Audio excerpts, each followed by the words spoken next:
Y estamos estudiando el libro de Apocalipsis, las 7 iglesias. Continuamos con la iglesia de Sardis. Hoy es el tercer mensaje a la iglesia de Sardis. Esa iglesia que aparentaba que estaban vivos, pero todos estaban muertos. Dice así, Apocalipsis capítulo 3 y versículos del 1 al 6. Escribe al ángel de la iglesia en Sardis, el que tiene los 7 espíritus de Dios y las 7 estrellas, dice esto: yo conozco tus obras, que tienes nombre de que vives y estás muerto. Sé vigilante y afirma las otras cosas que se están para morir, porque no he hallado tus obras perfectas delante de Dios. Acuérdate, pues, de lo que has recibido y oído, y guárdalo, y arrepiéntete, pues si no velas, vendré sobre ti como ladrón, y no sabrás a qué hora vendré sobre ti. Pero tienes unas pocas personas en Sardis que no han manchado sus vestiduras, y andarán conmigo en vestiduras blancas, porque son dignas. El que venciere será vestido de vestiduras blancas, y no borraré su nombre del libro de la vida, y confesaré su nombre delante de mi Padre y delante de sus ángeles. El que tiene oído, oiga lo que el Espíritu dice a las iglesias, en plural, a todas las iglesias. Sobre la iglesia de Sardis estuvimos hablando sobre cómo se presenta a Jesús como el que tiene los 7 espíritus de Dios. ¿Os acordáis que explicamos lo que significan los 7 espíritus de Dios? Que los podemos encontrar en Isaías capítulo 11 y versículo 2. Las 7 estrellas, que son los ángeles, la plenitud de los ángeles que están a favor de la iglesia. Igual que el arcángel Miguel está a favor del pueblo de Israel, nosotros tenemos toda la plenitud de los ángeles para servirnos, para ayudarnos, para cuidarnos, siempre gobernados por el que tiene los ángeles a su diestra, que es Jesucristo, no nosotros. Y estuvimos viendo la semana pasada, si os acordáis, la diferencia entre la muerte y la vida espiritual, porque esta iglesia aparenta que está viva, pero está muerta. Y vimos que esto es a través de las obras, y vimos como la muerte es sinónimo de pecado y la vida es sinónimo de vida eterna. Amén. Un segundito.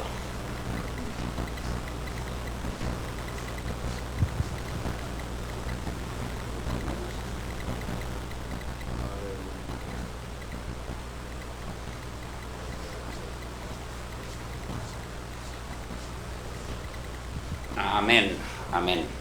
Entonces vemos cómo la diferencia entre la muerte y la vida: la muerte es sinónimo de pecado y la vida es sinónimo de la vida eterna. Hoy vamos a ver el significado de vestiduras blancas, porque es un significado muy importante en la Biblia, y es un significado que todos los cristianos deben conocer, lo que significa las vestiduras blancas. Las vestiduras blancas que han aparecido aquí, donde dice que hay unos pocos que no han manchado sus vestiduras, y todos aquellos que vencieren, Dios les dará, Jesús les dará unas vestiduras blancas para irse con Él. Las vestiduras blancas son la santidad del cristiano. No es otra cosa que eso, la santidad del cristiano. Ahora, esa santidad, ¿cómo la recibimos? ¿Cómo debemos cuidarla? ¿Cómo debemos llevarla? ¿Qué tenemos que hacer nosotros, si es que hay algo que tenemos que hacer para tener esas vestiduras blancas? Y en primer lugar, vamos a leer en Zacarías capítulo 3 y versículos del 3 al 4. Porque hemos dicho que el Apocalipsis está lleno de citas del Antiguo Testamento, donde se cogen todas las citas del Antiguo Testamento y se comprimen en el libro del Apocalipsis. Las vestiduras blancas no es otra cosa que lo que nos va a explicar aquí estos versículos de Zacarías, donde ya en el Antiguo Testamento sabían que no servía de nada matar un corderito y vivir en pecado, sino que tenían que tener fe y vivir de manera recta.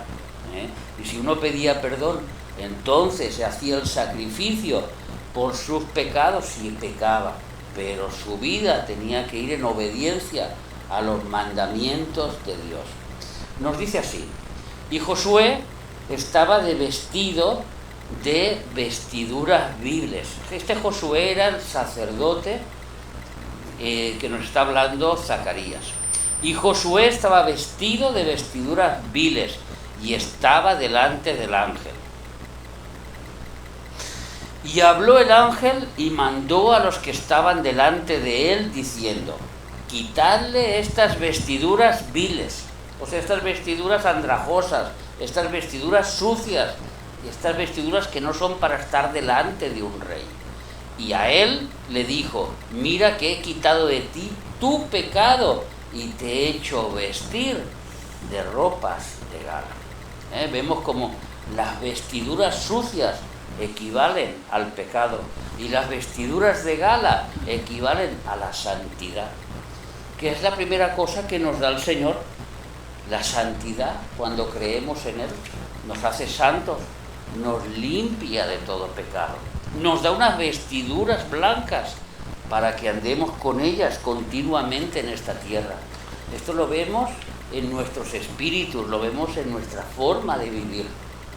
No es que vayamos todo el día con unas túnicas blancas, como hay muchos que por ponerse túnicas blancas a lo mejor creen que tienen acceso al reino de los cielos. Sin embargo, la Biblia está hablando de nuestra moral, de nuestra forma de vivir. Sobre todo el mensaje a Sardis es la conducta del cristiano en frente a la conducta de aquellos que se creen que están vivos pero están muertos, que sus conductas no van conforme a su fe.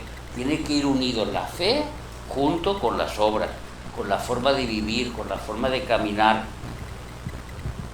Mirad, en Apocalipsis capítulo 3 y versículo 18, unos versículos más adelante, cuando le habla a la iglesia de Laodicea, le está diciendo Jesús: por tanto, yo te aconsejo que de mí compres oro refinado en fuego para que seas rico, y vestiduras blancas para vestirte, y que no, se descubra la vergüenza de tu desnudez.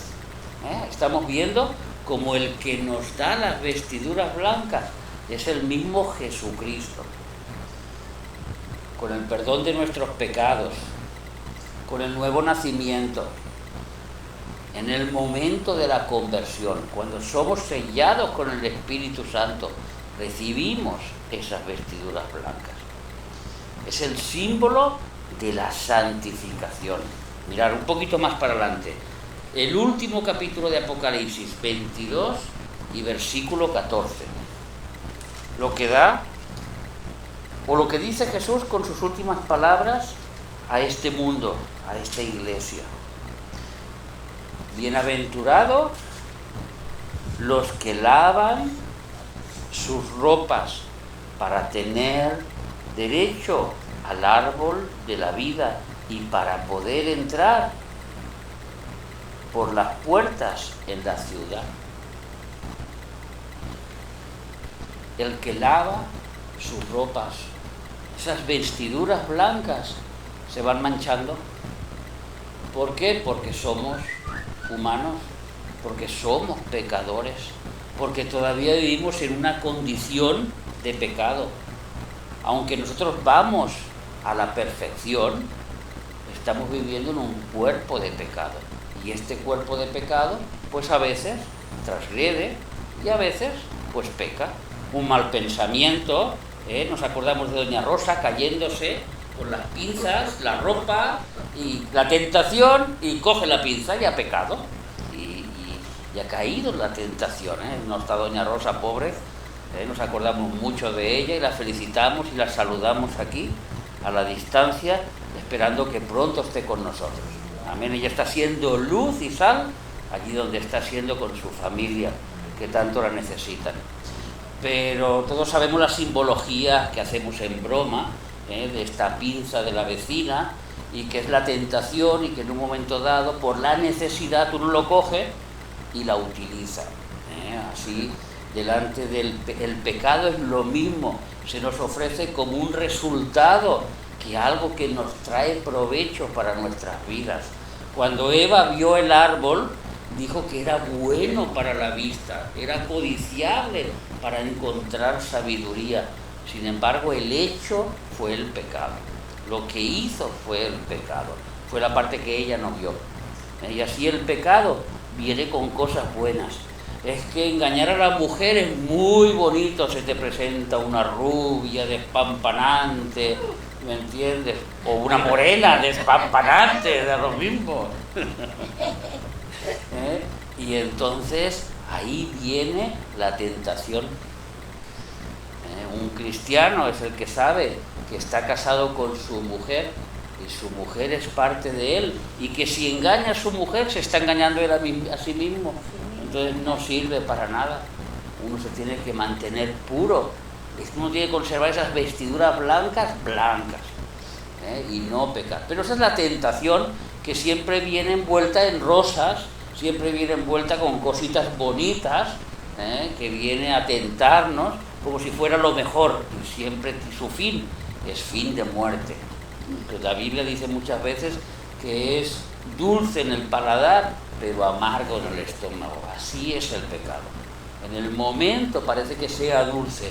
Mira, estaba en el trabajo, en el turno de noche, dice Dani, y me dormí 3 horas. ¡Uy, qué rico que dormí! Y nadie me vio, y nadie... Pero luego llegó la hora del contrato y le dijeron, tú dormirón, a la calle, no te renovamos. ¡Uy, qué pasó! Ahí el pecado se hizo amargo en el estómago.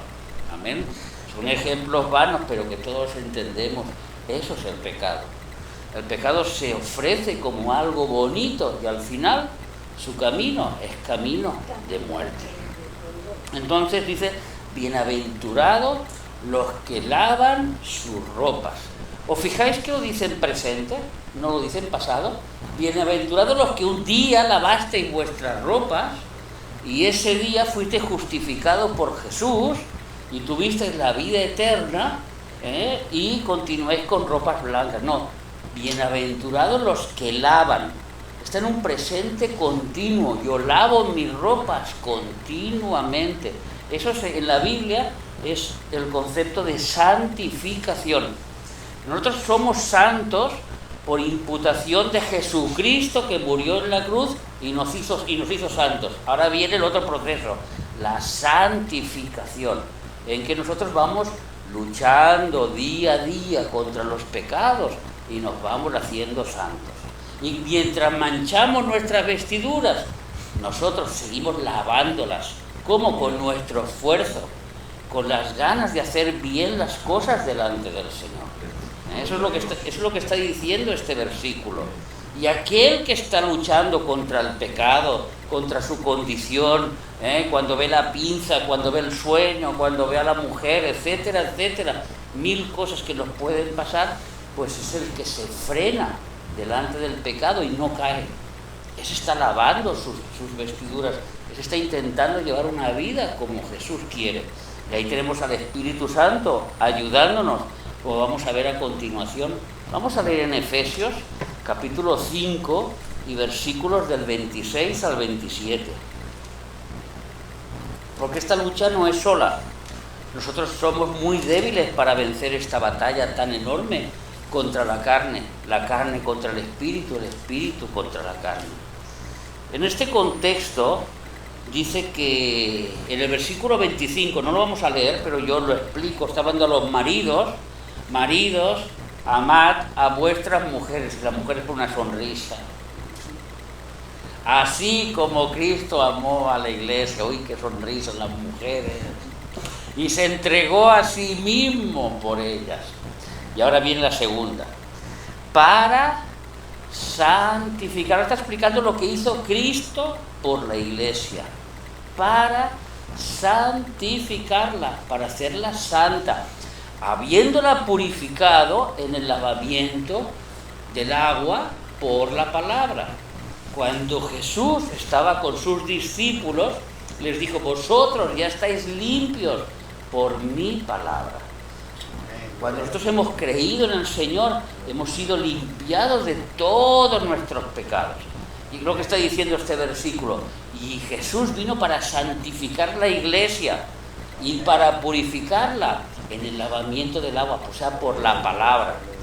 Continuamos con el versículo 27. A fin de presentársela a sí mismo una iglesia gloriosa, que no tuviese mancha ni arruga. ¿Dónde están las manchas y las arrugas? No están en la piel, están en las vestiduras blancas. Aquí ya está representado las vestiduras blancas. Hay una vestidura que la iglesia está vestida de esta vestidura. Cristo es la que nos santifica, la que nos limpia, para presentársela a sí mismo una iglesia gloriosa, que no tuviese mancha ni arruga ni cosa semejante, sino que fuese santa y sin mancha. ¿Quién lo hace esto? Cristo, ¿verdad? Pero Cristo no está a la diestra de Dios Padre. Entonces, ¿quién está obrando en la iglesia para que se haga esto? El Espíritu de Cristo. Cuando se habla de Cristo, está hablando de su Espíritu. El Espíritu y Él uno son.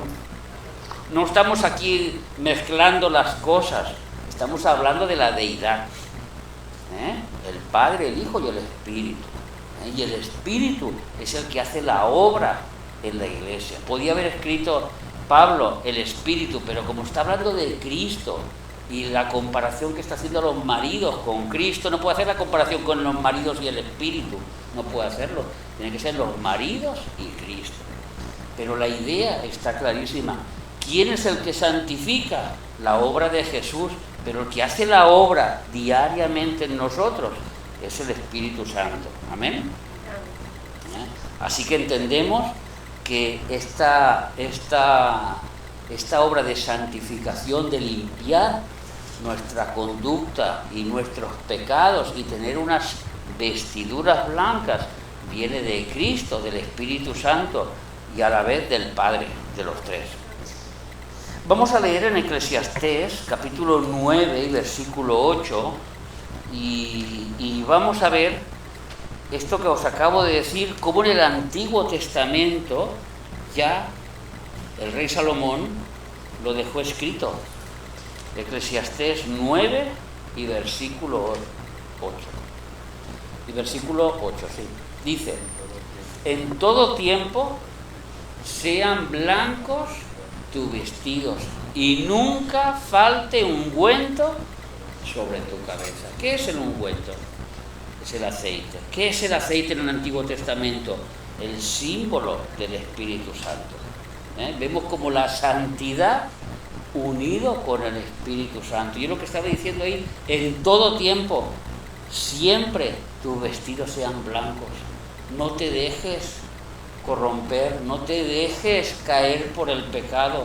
Esas niñas que sin querer, ¿me entiendes?, llega el momento de la tentación de tener relaciones fuera del matrimonio. Tienen su noviete, saben que no tienen que hacerlo, pero llega el momento de la tentación. ¿Y qué pasa? Que si manchan sus vestiduras, es una mancha muy profunda, porque esa deja secuelas.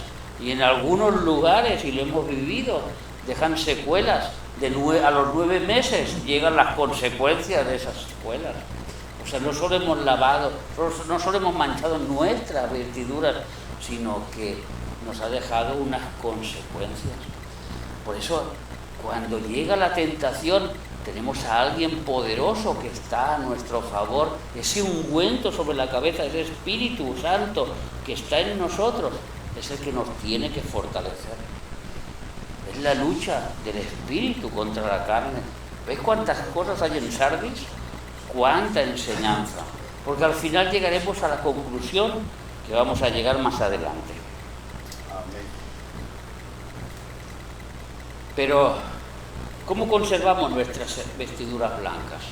¿Cómo podremos conservar estas vestiduras? ¿Cómo lo haremos? Pues el Salmo 24, versículo 3 y 4, nos van a dar un poco de pistas.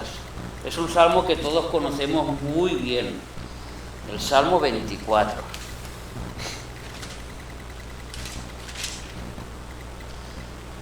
Y versículo 3.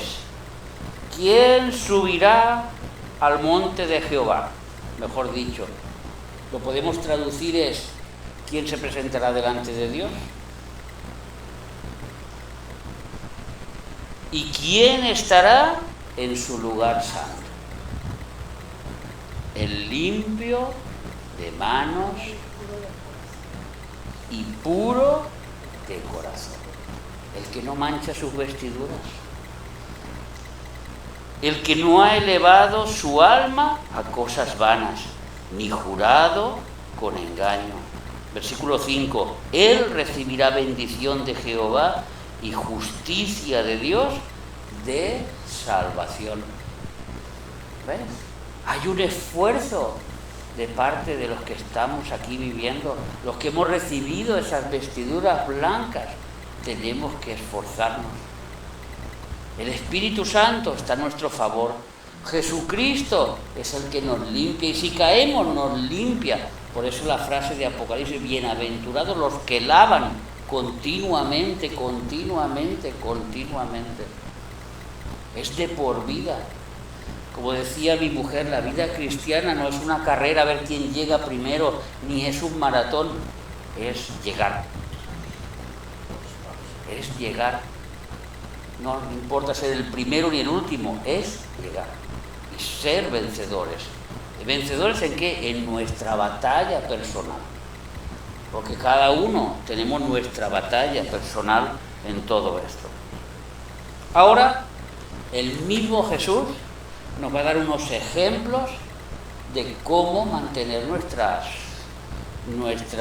vestiduras blancas, de cómo llegar al final con esas vestiduras blancas. Vamos a leer en Mateo capítulo 5 y versículo 20. Mateo 7, versículos del 24 al 27. La última parábola que hizo Jesús del sermón del Monte de los Olivos. Todos conocemos el sermón del monte, ¿no? Bienaventurados los que ríen. ¿Ah, no? Menos mal. Os he cogido a todos, ¿eh? Bienaventurados los que lloran. Muy bien, amén. Bienaventurados los ricos, porque no tienen que trabajar. ¿No dice eso? Los pobres. Los pobres en espíritu. Amén. Vamos a leer aquí en Mateo, capítulo 7, yo me he ido a Marcos, y versículo 24, los dos cimientos. Cualquiera pues que me oye estas palabras, ¿qué palabras son? ¿Las que vienen delante o las que dijo antes? ¿Las que va a decir ahora o las que dijo anterior? Él se está refiriendo a las que había dicho anterior. Cualquiera pues que me oye estas palabras, piensa que está predicando. Mateo capítulo 5, Mateo capítulo 6 y Mateo capítulo 7. 3 capítulos, es una predicación de Jesús. Y dice, este es el final de la predicación: cualquiera pues que me oye estas palabras y las hace. Por eso sabemos que son las palabras anteriores, porque ahí nos está hablando de la limosna, del ayuno, tesoros en el cielo, juzgar a los demás, el adulterio, la ley, ama a tu enemigo. Muchas enseñanzas para el cristiano. Capítulo 5, 6 y 7. Cualquiera pues que me oye estas palabras y las hace, lo compararé a un hombre prudente que edificó su casa sobre la roca. Porque descendió la lluvia y vinieron los ríos y soplaron los vientos y golpearon contra aquella casa y no cayó, porque estaba fundada sobre la roca. ¿Qué nos está diciendo Jesús?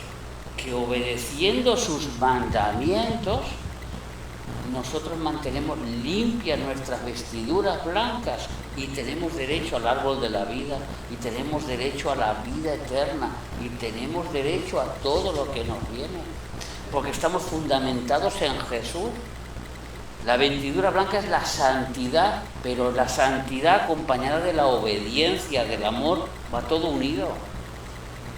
¿Qué hemos dicho? Aquel que nos dice, yo tengo mucha fe, pero nunca voy al culto, yo nunca ofrendo, yo nunca me junto con mis hermanos. Pues perdona, tu fe la dices en tu cabeza. Vamos a ver si el día de la verdad esa fe es verdad o a saber si ha sido una mala interpretación, porque la fe sin obras no sirve para nada.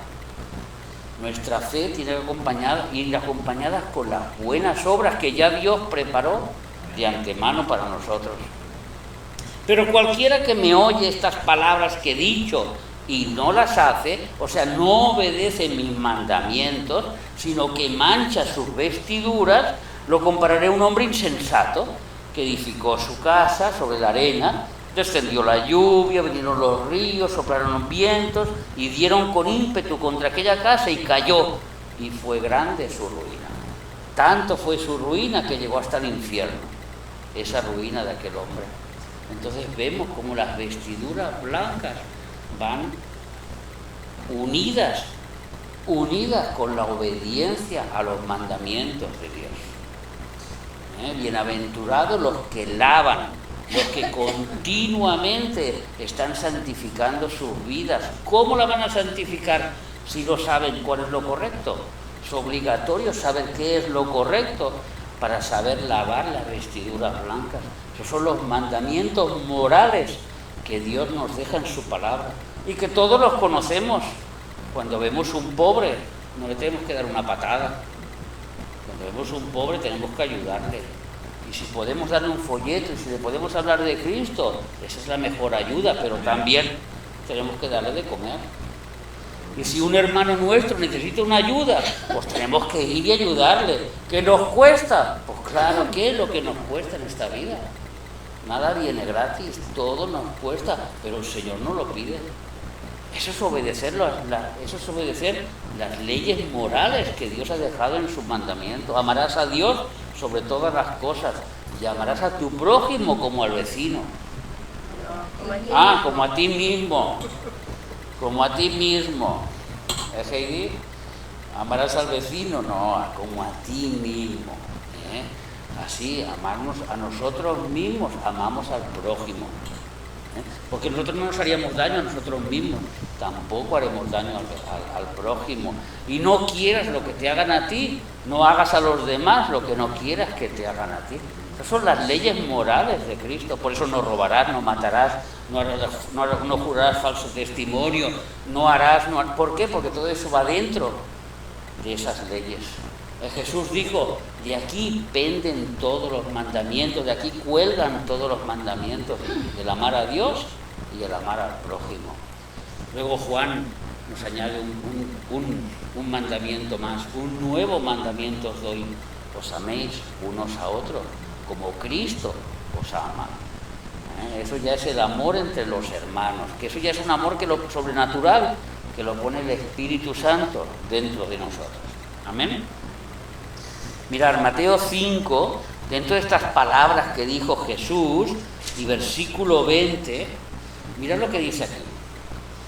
Mateo 5, 20. Dentro de estas palabras que dijo Jesús, el que oye y hace estas palabras que yo he dicho, mirad lo que dijo, porque os digo que si vuestra justicia, ¿qué es la justicia? La forma de vivir. En el Antiguo Testamento era justicia y juicio. En el Nuevo Testamento es mancha y arruga, o sea, una vida en santidad. Si vuestra justicia no fuere mayor que la de los escribas y fariseos, no entraréis en el reino de los cielos. Y los escribas y fariseos tienen una justicia muy alta, lo que pasa es que su fe estaba muy equivocada, porque su fe estaba basada en su egoísmo, en que la gente los viera lo que ellos hacían. No comían, ayunaban 3 días a la semana, se pegaban, se azotaban, 1000 cosas que hacían, para que la gente los viera. Oraban en público, eran los primeros en dar la limosna, eran los primeros en hacer las cosas, y tenían una justicia muy alta. Pero aquí Jesús dice, vuestra justicia aún tiene que ser más alta. En cierta ocasión dijo, sed perfectos, como mi Padre es perfecto. Esto es lo que, en pocas palabras, Jesús le está diciendo a Sardis.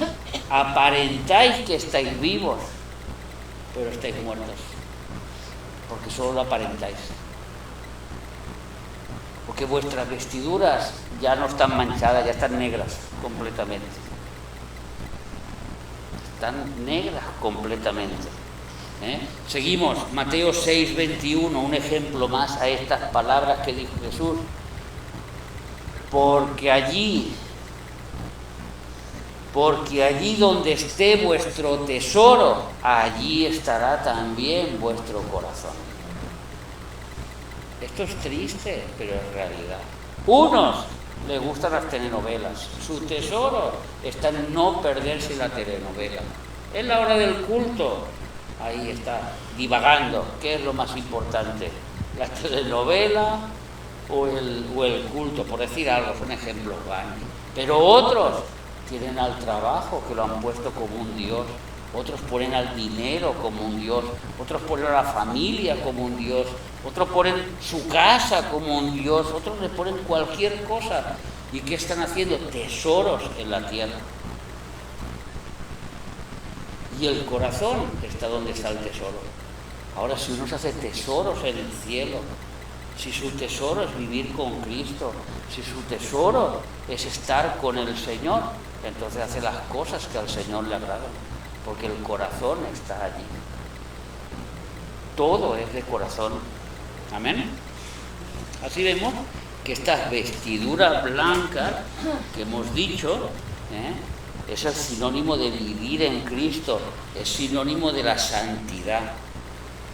Por eso nos dice aquí en Apocalipsis, capítulo 3, que estábamos leyendo, que no todos han manchado las vestiduras blancas, sino que, pero tienes unas pocas personas en Sardis que no han manchado sus vestiduras y andarán conmigo en vestiduras blancas, porque son dignas.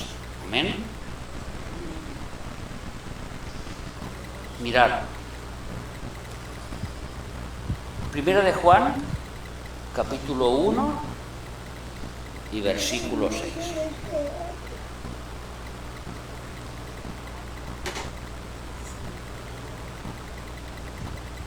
Esto es lo que le pasaba a los de Sardis. Si decimos que tenemos comunión con Él y andamos en tinieblas, mentimos y no practicamos la verdad. Esto es lo que le pasaba a los de Sardis. Decían, aparentaban que estaban vivos, pero realmente estaban muertos. Realmente sus vestiduras estaban manchadas. No eran dignos de escapar de las cosas que más adelante Jesús les dice que va a venir con Él. ¿Qué es la comunión? ¿Qué es la comunión de un cristiano con el Señor? Es la relación entre Dios y nosotros mediante la conversación de la oración. Cuando nosotros oramos, estamos teniendo una conversación con alguien. Eso es tener comunión. Cuando nosotros leemos la Biblia, eso es tener comunión. Si decimos que tenemos comunión con Él, tenemos que vivir conforme a la comunión que tenemos con Él. Segunda de Corintios, capítulo 13 y versículo 14.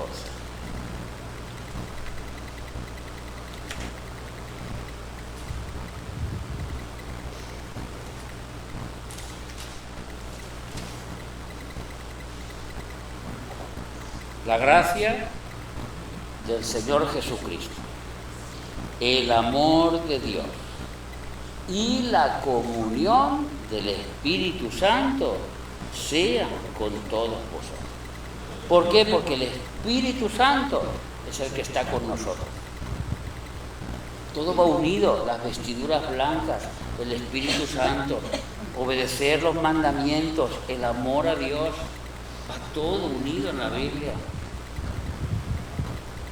Al final, los que tienen las vestiduras blancas son el símbolo de que tienen comunión con el Espíritu Santo, son el símbolo que guardan sus vestiduras, que lavan sus vestiduras y que al final se van con el Señor.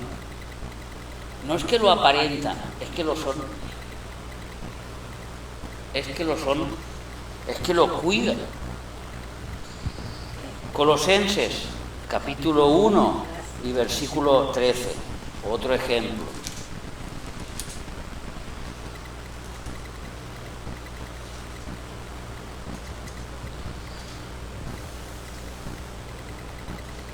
El cual nos ha librado de la potestad de las tinieblas y trasladado al reino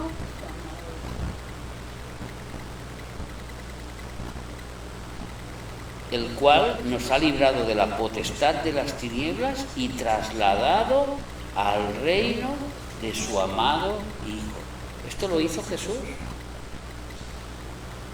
Nosotros antes estábamos en la potestad de las tinieblas. Si decimos que tenemos comunión con Él, decíamos en el versículo principal, y vivimos en tinieblas, no podemos vivir en tinieblas, porque nosotros ya hemos sido trasladados de las tinieblas a la luz. Ahora nosotros ya pertenecemos al mundo de la luz, pero tenemos que continuar lavando nuestras vestiduras, tenemos que continuar en comunión, tenemos que continuar en obediencia, en obedecer los mandamientos morales que Dios ha puesto sobre nosotros. Y esto no significa que no tengamos pecado, esto no significa que seamos personas que ya hemos llegado a la perfección. Somos personas que vamos camino a la perfección.